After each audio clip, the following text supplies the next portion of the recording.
सादर नमस्कार, सादर जय जिनेंद्र। क्षमा ब्रेकिंग जैन न्यूज प्रतिदिन प्रातः, दोपहर एवं रात्रि में देश भर से संपूर्ण जैन समाज से संबंधित सही और सकारात्मक समाचारों के लिए देखना और सुनना न भूलें। साथ में आपसे विनम्र निवेदन है कि यदि आपने इस चैनल को सब्सक्राइब नहीं किया है तो कृपया अवश्य कीजिए और शेयर और लाइक करके धर्म प्रभावना में सहयोगी एवं सहभागी बनिए। इस समय संपूर्ण भारत के जैन समाज की निगाहें लगी हैं संत शिरोमणि परम पूज्य आचार्य भगवान श्री विद्यासागर जी महाराज संघ के परम पूज्य आचार्य श्री समय सागर जी महाराज के आचार्य बनने के बाद उनके दूसरे चातुर्मास की ओर की कहाँ होगा इस वर्ष का उनका चातुर्मास। आज दिनांक 8 जून 2025 को लाखा भवन जबलपुर में दिए गए अपने प्रवचनों में इस संबंध में क्या कहा पूज्य आचार्य श्री समय सागर जी महाराज ने, लीजिए सुनिए।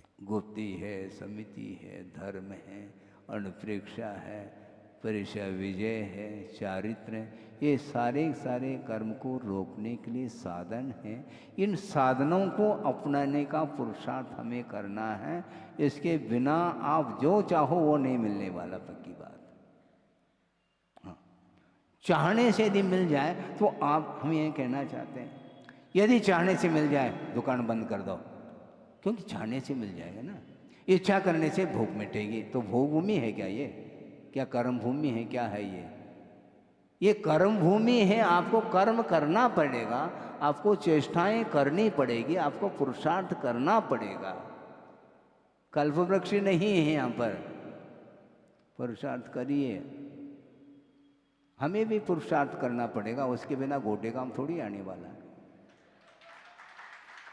बैठे बैठे थोड़ी गोटे गांव आता है, बैठे बैठे तो जबलपुर वो आ नहीं रहा है। वो आने की बात नहीं जबलपुर के लिए, वो तो यहीं पर है। किंतु गोठे गांव यदि जाना है तो कदम बढ़ाना पड़ेगा, और कदम बढ़ाएंगे तो जबलपुर रह जाएगा। फिर समस्या तो दोनों तरफ है। महाराज कैसे सामंजस्य होगा है? बहुत कठिन है ये। इसलिए आचार्य कहते हैं देखो। देखो का अर्थ न हाँ है न ना है, ये दोनों नहीं। महाराज ये तो उलझन की बात होगी। उलझ नहीं, उलझा नहीं रहे, क्योंकि कोई भी हाँ कहने से कार्य नहीं हो सकता। संभावना रखी जा सकती है, डेफिनेट कुछ भी नहीं कहा जा सकता, क्योंकि पल की खबर नहीं। आप ही लोग बोलते हैं सामान 100 साल का, पल की खबर नहीं। जब पल की खबर नहीं तो हम हाँ कैसे बोल सकते हैं आपको? ना जबलपुर वालों के लिए हाँ भर रहे हैं, ना गोटेगांव वालों के लिए, किसी के लिए भी हाँ नहीं भर रहे हैं। इसलिए टेंशन मत पालो। आप टेंशन क्यों पालते हो? हमने किसी को हाँ भरा हो तो आप टेंशन पालो। हमने किसी को नहीं भी हाँ कहा ही नहीं, और ना भी नहीं कहा, सीधी सीधी बात है। इसीलिए तनाव नहीं पालो, नाव में बैठो। तनाव ठीक नहीं, क्योंकि हमें भव समुद्र से पार होना है। केवल जबलपुर से पार नहीं होना है, संसार से पार होना है। और संसार से पार होना है तो रत्नत्रय रूपी नाव का आलम लेना अनिवार्य शुद्ध होता है। उसके अलावा और कोई भी नाव भव समुद्र से पार कराने में समर्थ नहीं है। अब नदी नाले समुद्र इत्यादि पार करते हैं जलयान के माध्यम से, करो आप, लेकिन जलयान के माध्यम से मोक्ष तक पहुंचना कठिन है, संभव नहीं है। क्योंकि जो कारण जिस चीज़ के लिए नियत है उन्हीं कारणों का अवलंबन लिया जाता है। जो आश्रव के लिए कारण है तो उसके माध्यम से आश्रव ही होगा, यह सम्यक एकांत है। और जिन साधनों के माध्यम से आश्रव रुकता है वह संवर के लिए कारण माना जाता है, ये नियत है। आत्मगत ऐसे उज्ज्वल परिणाम है जो श्रद्धान के रूप में है, उसके माध्यम से वहाँ तक पहुँचना है जहाँ तक सिद्ध भगवान पहुँचे हैं। उनको भी श्रद्धान का आलम्बन लेना पड़ा, विश्वास करना चाहिए। महाराज हम कैसे विश्वास करेंगे? गोटेगांव आप आते हैं क्या नहीं आते हैं? शुरू हो गए आप, क्योंकि लक्ष्य आपका वही है ना, जहाँ आपका उपयोग केंद्रित हुआ है उससे वो हट नहीं सकता है, इसलिए बार बार उस ओर मन जाता है। आप कहीं भी रहो, प्रभु के समीप रहो तो सब कुछ हो सकता है। हमें समीप गुरु के और प्रभु के समीप जाना है, इसलिए उन्होंने ये कहा कि वंदना करना सीखो। मुझे इन दिनों में ज़्यादा चिंतन मनन करने की आवश्यकता इसलिए नहीं पड़ रही है क्योंकि उनके सूत्र मेरे लिए पर्याप्त है। उन्होंने कहा वंदना करना सीखो, जी हाँ, हमें वंदना करना सीखना है। जब तक वंदना नहीं कर पाएंगे तब तक सीखते चले जाएंगे। हाँ, इसमें कोई इस सिलेबस में परिवर्तन नहीं आएगा कि हमारा नहीं आ सकता। हाँ, बहुत लंबा कोर्स है ये। हाँ, जल्दी कोर्स समाप्त नहीं होगा। जब तक कार्य की उत्पत्ति नहीं होगी तब तक वह निरंतर वह सिलेबस रहेगा, उसी बस में बैठ के जाएंगे सिलेबस में।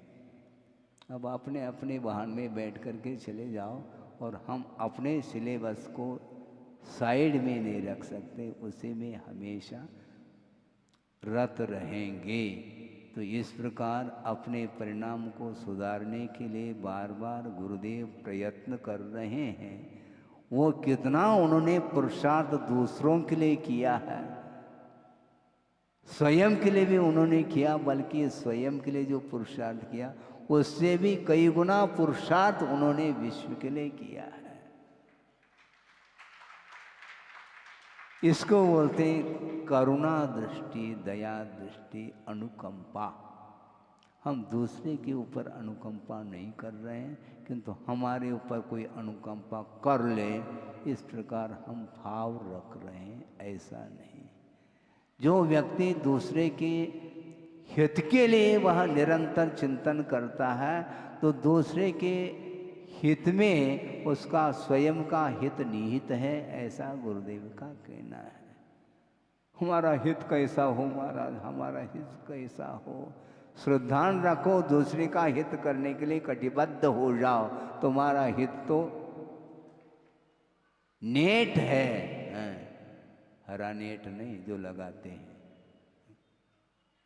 नेट का अर्थ निश्चित है, क्योंकि दूसरे के कल्याण की भावना जिसके अंदर है, कितने उज्जवल परिणाम हैं, उन्हीं परिणामों के द्वारा वह स्वयं भी धर्म ध्यान करता है, दूसरे के लिए भी धर्म ध्यान कर रहा है और उसके द्वारा स्वयं का भी धर्म ध्यान होता चला जाता है। अपने लिए कोई दूसरा धर्म ध्यान हो, दूसरे के लिए कोई दूसरा धर्म ध्यान हो, ऐसा नहीं होता है। धर्म ध्यान का अर्थ धर्म में ध्यान रखना, अन्यत्र नहीं। धर्म ध्यान की परिभाषा क्या? धर्मे ध्यानम इति धर्म ध्यानम, धर्म में ध्यान रखना, अन्यत्र नहीं। धर्म को छोड़ करके अन्यत्र यदि आपका ध्यान जाएगा तो धर्म खिसक जाएगा आपसे। हाँ, तो धर्म के अभाव में बचेगा क्या महाराज? उससे अपोजिट तत्व बचेगा, अधर्म बचेगा, वह पापमय परिणाम है। इसलिए पापमय परिणामों से अपने आप को उठाने के लिए धर्ममय जीवन बनाने का पुरुषार्थ हम और आपको करना है। लाखा बोन धीरे धीरे कम पड़ रहा है। काफ़ी जनता धर्म की आराधना करने के लिए बैठी है। हमें प्रसन्नता है कि आपका धर्म ध्यान अच्छे से हो रहा है, क्योंकि आपके धर्म ध्यान के माध्यम से मेरा भी हो रहा है। हाँ, एक उदाहरण है, जो वैयावृत्ति करने के लिए तत्पर होता है उसकी स्वयं की भी वैयावृत्ति होती है। हाँ, स्वयं की भी। मान लो गर्मी है, वह हवा कर रहा है दूसरे के लिए, तो स्वयं के लिए भी तो हवा लगेगी कि नहीं लगेगी? हाँ? दूसरे के पसीने को हम उसी हवा के माध्यम से उसको राहत मिल जाए, ऐसी वैयावृत्ति कर रहे हैं तो 50-50। हाँ, आधी हवा तो स्वयं को मिलेगी। मान लो आप घी लगा रहे हैं तो उनको लगाने के पहले अपने हाथ में वह घी लगेगा। यही है आपका धर्म ध्यान, उसके माध्यम से मेरा भी धर्म ध्यान है।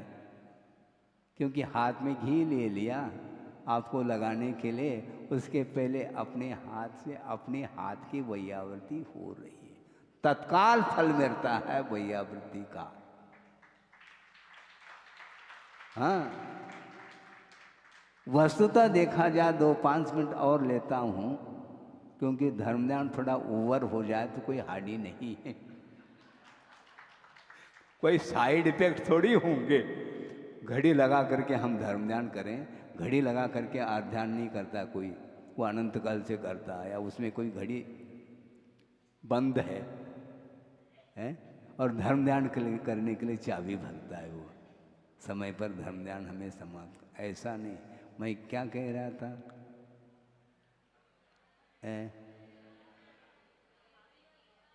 वही अवृत्ति तो आ गया। देखो बहुत जल्दी डाइवर्शन लेता हो उपयोग, इसी को बोलते हैं व्याघात। व्याघात का अर्थ क्या? व्यवधान उपस्थित होता है।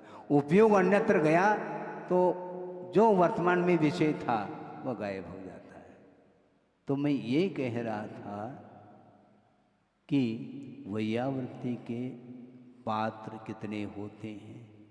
आचार्य, उपाध्याय, शिष्य, ग्लान, गण, कुल, संग, साधु, मनोज्ञ, इस प्रकार एक आधा और कोई छूट गया है?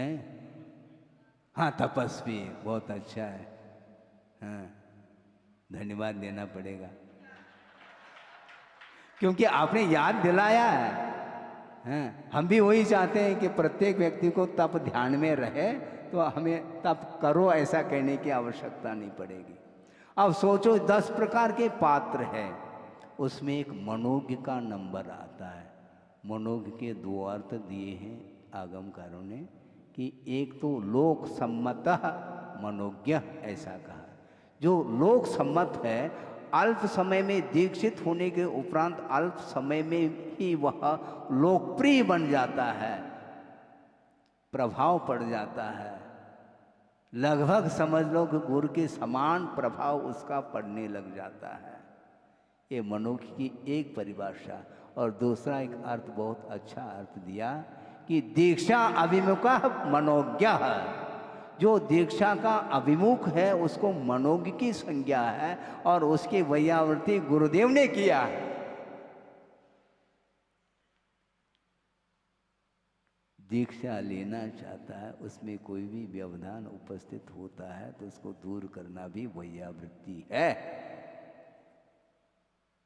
महाराज गुरु भी शिष्य की वैयावृत्ति, अरे शिष्य के क्या समझते हो आप?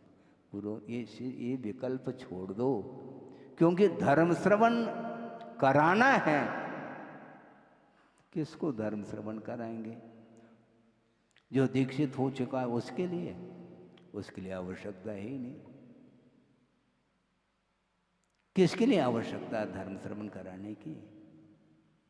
जो मोक्ष मार्ग पर बढ़ना चाहता है, मोक्ष मार्ग के प्रति श्रद्धान जागृत करना चाहता है, उसके लिए धर्मोपदेश आदि दे करके वो वैयावृत्ति करते हैं। जिसके अंदर या जिसके जीवन में संकट है, उसको किसी भी प्रकार के दूर करके उसको धर्म की ओर अग्रसर कराने के लिए वो पुरुषार्थ करते हैं। इसको वैयावृत्ति, सही वैयावृत्ति मानी जाती है। हाथ पैर दबाना ये वैयावृत्ति नहीं है ऐसा नहीं कहना चाहता, किंतु यहीं तक सीमित नहीं है वैयावृत्ति। किसी के जीवन में यदि मान लो संकट है, उस संकट को दूर करना है, ये वैयावृत्ति है। हाँ, और एक महत्वपूर्ण बात और कह रहा हूं, दान को भी वैयावृत्ति कहा है। और सबसे बड़े दाता तो गुरुदेव हैं।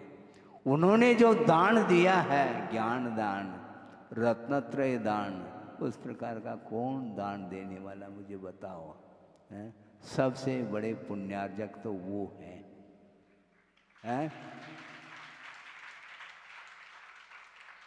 स्वयं अपना आत्मकल्याण करते हुए जो कल्याण करने की इच्छुक है, मुमुक्षु है, उसके लिए वो समय देते हैं और उसके लिए सहयोग देते हैं। हाँ। ज्ञान दान दिया, अभय दान दिया, और क्या लाखा भवन किसने बनाया है? किसने प्रोत्साहित किया? गुरुदेव ने। वो इस लाखा भवन में रहे नहीं, किंतु जो रहने की इच्छुक है उनके लिए स्थान उपयुक्त होना चाहिए। धर्म ध्यान करने के लिए उपयुक्त वातावरण चाहिए, इसलिए उन्होंने कहा उस प्रकार का पुरुषार्थ करो जिसके पुरुषार्थ के माध्यम से कईयों का धर्म ध्यान हो सके। इस प्रकार उन्होंने पवित्र भाव जागृत किया अपने अंदर और उसका प्रभाव आपके ऊपर पड़ा और एक विशाल जो है ना ये भवन निर्मित हुआ है। यहाँ पर आप निरंतर धर्म ध्यान भले ही 1 घंटे के लिए करो, और ध्यान अंतर्मुख के लिए होता है, 24 घंटे के लिए नहीं होता। और आपने धर्म ध्यान अच्छे से किया, 1 घंटा आपका हो गया धर्म ध्यान के साथ, शुभोपयोग के साथ आपका समय व्यतीत हुआ। इसी प्रकार समय समय पर धर्म ध्यान करने के लिए आप लोगों को अवसर मिले, और भी कोई साधन सामग्री की आवश्यकता हो उसकी पूर्ति भी की जा सकती है, क्योंकि दान के माध्यम से ही धर्म ध्यान की पूर्ति भी होती है। निरंतर आप लोग जिनालय के लिए जो दान के भाव आपके अंदर जागृत हो रहे हैं, और उसके माध्यम से जो प्रकल्प गुरुदेव ने दिया है उसको साकार रूप देने के लिए आप सब लोग कटिबद्ध है, और उसके माध्यम से बहुत बड़ी प्रभावना मानी जाएगी, क्योंकि उसमें असंख्यात जीवों का कल्याण निहित है। इस प्रकार परोपकार की दृष्टि से जो आगे बढ़ता है धार्मिक क्षेत्र में, उसके माध्यम से उसका कल्याण भी निहित है। इस प्रकार कल्याण करने के लिए जो साधन उपलब्ध है उसका सदुपयोग करने का अवसर हमें प्राप्त हुआ है, समय मिला है। इसलिए समय का सदुपयोग करते हुए उन धार्मिक साधनों के माध्यम से आत्मा की उन्नति करने का पुरुषार्थ करें। इसी में कल्याण है। अहिंसा परमो धर्म की जय। Kshama breaking Jain news YouTube channel पर विज्ञापन देकर धर्म प्रभावना में बने सहभागी। विज्ञापन देने हेतु संपर्क कीजिए मोबाइल नंबर 9026900740 एवं समाचार एवं वीडियो भेजने हेतु WhatsApp number 9335236222। Kshama breaking Jain news YouTube channel देखने के लिए आपको बहुत बहुत धन्यवाद। सादर प्रणाम, सादर जय जिनेंद्र।